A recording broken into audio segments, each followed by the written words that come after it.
In 2074, time travel is finally discovered, however it's immediately made illegal and only people in the black market use it. Tracking systems have made it impossible to get rid of bodies, so a syndicate of criminals starts sending their victims to 2044 to be killed and disposed of. The ones doing the killing are known as loopers, and after the victim is dead, the looper can check their body to find the payment in silver bars. If a looper survives until 2074, the syndicate sends him back to be killed by their younger selves. This is known as closing the loop. This payment is made in gold bars to mark the end of the contract. Also in this world, 10% of the population has a mutation that gives them telekinesis, but they aren't very powerful and only make small things float.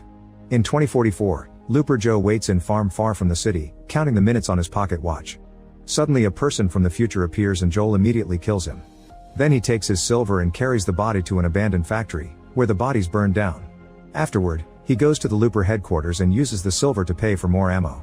Joe lives in a pretty sketchy neighborhood, but he still drives his fancy car without fear. He goes for a ride and comes across his coworker Seth, who is shooting his weapon to scare off the guy that damaged his bike. Joe offers him a ride and during the trip, Seth keeps showing off his telekinesis with a coin. The duo makes it to a club and they get special access through the back because they're loopers.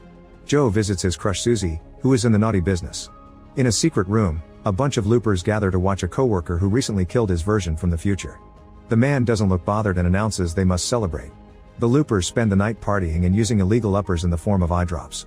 While driving around town, Joe almost runs over a kid, but he stops just in time. For the next few days, Joe continues to work as usual, killing people from the future and getting his silver. However, there's tension among his coworkers because too many loops have been closed recently. One night, Joe wakes up when someone keeps on knocking on his window. He opens it and is shocked to find a panicking Seth, who comes inside and drops big news. When his latest assignment came from the future, the guy was singing a tune from Seth's childhood. Seth removed the bag from his head and realized this was himself.